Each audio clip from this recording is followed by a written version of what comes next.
சென்னை தலைமைச் செயலகம் பகுதியில் துர்நாற்றத்துடன் புகைமூட்டம் ஏற்பட்டுள்ளதால் பரபரப்பு ஏற்பட்டுள்ளது. இது தொடர்பான கூடுதல் தகவல்களோடு இணைகிறார் எமது செய்தியாளர் மாணிக்கம். முழு விவரங்கள் என்ன? சென்னையில தலைமைச் செயலகம் அமைந்திருக்கக்கூடிய அந்த பகுதி முழுவதுமே ஒரு கருப்புகை போல ஒரு புகை சற்று நேரத்துக்கு முன்பாக வந்தது. அதனை வந்ததை அடுத்து அந்த பகுதியில் இருக்கக்கூடிய அனைத்து மக்களுமே சுவாசிப்பதற்கு சிரமப்படும் வகையில கடும் இருமலுடன் ஆங்காங்கே அவர்கள் போடக்கூடிய அந்த காட்சியில் பார்க்கப்படுகிறது.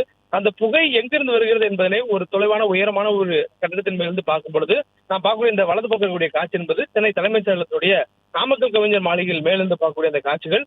அந்த காட்சியின்படி நம்ம பார்க்கக்கூடிய அந்த காட்சியில் அந்த புகை என்பது சென்னை துறைமுகத்துக்கு சொந்தமான இடங்களில் இருந்து வரக்கூடியதாக பார்க்க முடிகிறது. ஒரு பெரிய ஒரு தீ ஏற்பட்டது போல, தீ விபத்து ஏற்பட்டது போல ஒரு புகை மூட்டம் கிளம்பி வரக்கூடியது பார்க்க முடியுது. அந்த புகைதான் ஒரு நச்சு புகை கொண்ட ஒரு கண் எரிச்சல் மற்றும் சுவாசிப்பதற்கு எரிச்சல் கொடுக்கக்கூடிய வகையிலான புகையாக இருக்கிறது. அந்த பகுதியில் இருக்கக்கூடிய யாராலும் வெறும் மூக்குகளாக சுவாசிக்க முடியவில்லை. அவர் தொடர்ந்து இருமல் வரக்கூடிய நிலை இருக்கிறது. அதே போன்று அங்கு இருக்கக்கூடியவர்களும் முகத்தில் கர்ச்சிப் இடைவெளி கட்டிக்கொண்டு அந்த இடத்தை விட்டு வெளியேறக்கூடிய நிலை இருக்கிறது. என்ன காரணம், ஏன் இந்த புகை வெளியானது, இந்த புகை என்ன காரணத்தினால் ஏற்பட்டிருக்கூடிய புகை, அதில் இருக்கக்கூடியவை என்ன என்பது குறித்து எந்த ஒரு விவரங்களும் இதுவரை வெளியாகவில்லை. ஆனால் அந்த புகையினால் சுவாசிப்பதற்கு பெரும் சிரமம் ஏற்பட்டிருக்கிறது என்பது மட்டும் நிச்சயமாக தெரிகிறது. தொடர்ச்சியாக அங்கு இருக்கக்கூடிய பகுதிகளுடைய அனைவருமே அந்த சுவாசிப்பதற்கு சிரமப்படக்கூடிய நிகழ்வை பார்க்க முடிகிறது. அதே மீறி வெறும் மூக்கில் சுவாசிக்கும் பொழுது துணி வைக்காமலோ அல்லது நேரடியாகவோ சுவாசிக்கும் பொழுது இரும்பல் தொடர்ச்சியாக வரக்கூடியதும் பார்க்க முடிகிறது. உடனடியாக அந்த பகுதியை விட்டு சற்று தொலைவுக்கு அப்புறமாக வருகிறார்கள். அதுவும் குறிப்பாக தலைமைச் செயலகத்துக்கு எதிரே இந்த நிலை ஏற்பட்டிருக்கிறது. அருகில் இருக்கக்கூடிய மற்ற பகுதிகளில் இதுவரையிலும் இந்த புகையினுடைய தாக்கம் ஏற்படவில்லை. குறிப்பாக நேப்பியர் பாலம் வரையிலும் இந்த புகையினுடைய தொந்தரவு இருக்கக்கூடியதை பார்க்க முடிகிறது. அதே போன்று ரிசர்வ் பேங்க் வரையிலும் இருக்கக்கூடிய அந்த புகையினுடைய தாக்கம் இருக்கக்கூடிய பார்க்க முடிகிறது. மற்ற இடங்களில் இன்னும் அந்த புகையினுடைய தாக்கம் பெரிய அளவில் இல்லை. தற்பொழுது வரையிலும் காற்று கடல் பக்கம் இருந்து நிலத்து பக்கமாக நோக்கி வரக்கூடிய நேரத்துல அங்க இருக்கக்கூடிய புகை நேராக தலைமைச் செயலகத்தை நோக்கி வரக்கூடிய நிலையில இந்த அசௌகரியமான ஒரு நிலை ஏற்பட்டிருக்கிறது. மேலும் இந்த அசாதாரணமான சூழ்நிலைக்கு காரணம் என்ன என்பது குறித்து இன்னும் விவரங்கள் முழுமையாக தெரியவில்லை. தீயணைப்பு துறையினுடைய வீரர்கள் உடனடியாக அந்த இடத்துக்கு புறப்பட்டு சென்றிருக்கிறார்கள். தீயை அணைக்கக்கூடிய பணிகள் ஈடுபட்டிருக்கிறாங்க.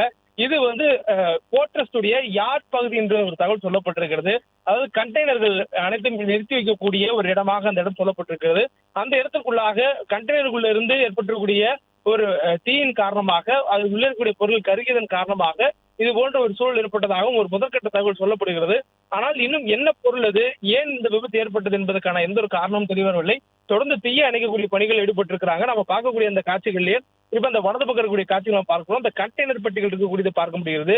அதே நேரத்தில் அந்த பெட்டிகள் என்பது துறைமுகத்துக்கு உள்ளாக இருந்து வரக்கூடிய பெட்டிகள். அதே போன்று சென்னை கடற்கரை செல்லக்கூடிய அந்த வழித்தடம், ரயில் வழித்தடம் இருக்கக்கூடிய பகுதிகள், அங்கிருந்து நேராக உள்ளே போர்ட்ரஸ்டுக்குள்ளாக செல்லக்கூடிய அந்த துறைமுகத்துக்குள்ளாக செல்லக்கூடிய அந்த ரயில் வழித்தடம், அந்த வழித்தடத்துக்குள்ளதான் அந்த கண்டெய்னர்கள் நிறுத்தி வைக்கப்பட்டிருக்கின்றன. அதே போன்று அது மறுபுறத்துல கண்டெய்னர்களை வெளிநாடுகளுக்கு ஏற்றுமதி செய்வதும் கப்பலில் வரக்கூடிய கண்டெய்னர்களை இறக்குமதி செய்து பாதுகாப்பாக வைப்பதும் உள்ளிட்ட பகுதி அந்த பகுதி.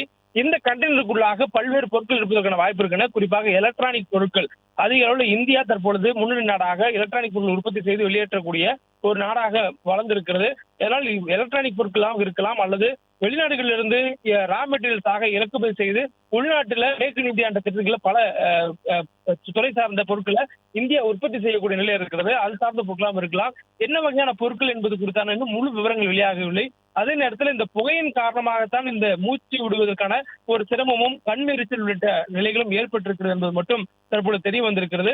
தொடர்ந்து தலைமைச் செயலகம் எதிரே உள்ள துறைமுகத்துல ஏற்றுமதிக்காக சல்பர் வைக்கப்பட்டிருந்த இடத்துல இந்த தீ விபத்து ஏற்பட்டதாக ஒரு தகவல் சொல்லப்பட்டிருக்கிறது. அதன் காரணமாகவே இந்த மூச்சு விடுவதற்கான சிரமம் என்ற நிலை ஏற்பட்டிருக்கிறது. இந்த சல்பருடைய வேதிப்பொருள் அது எரியக்கூடிய நேரங்கள்ல அதிலிருந்து ஏற்படக்கூடிய அந்த புகை ஒரு துர்நாற்றத்தை வீசக்கூடும். கெமிஸ்ட்ரி வகுப்புகள்ல இந்த சல்பரை குறித்து நம்ம படித்திருக்கும் போது நமக்கு அது அறியும். அந்த மாதிரியான நேரங்கள்ல அதனுடைய வாசனை என்பது நமக்கு சுவாசிக்க தகுந்ததாக இருக்காது, சற்று துர்நாற்றம் வீசக்கூடியதாக இருக்கும். அப்படித்தான் இப்ப இந்த துறைமுகம் பகுதியிலிருந்து வரக்கூடிய அந்த காற்றுல, அந்த புகை கலந்த காற்றுல அங்கு சுவாசிப்பதற்கு ஏற்ற வகையில் இல்ல, ஒரு எரிச்சல் இருக்கக்கூடிய ஒரு வகையில தான் இருக்கிறது. அதே போன்று அதோடைய வாசம் என்பது சற்று துர்நாற்றம் வீசக்கூடிய அளவுல தான் இருக்கிறது. தகவல்களுக்கு நன்றி மாணிக்கம். பிளே ஸ்டோர் மற்றும் ஆப் ஸ்டோரில் இருந்து பாலிமர் செயலியை QR கோடு மூலம் பதிவிறக்கம் செய்யுங்கள். செய்திகளை உடனுக்குடன் பெறுங்கள்.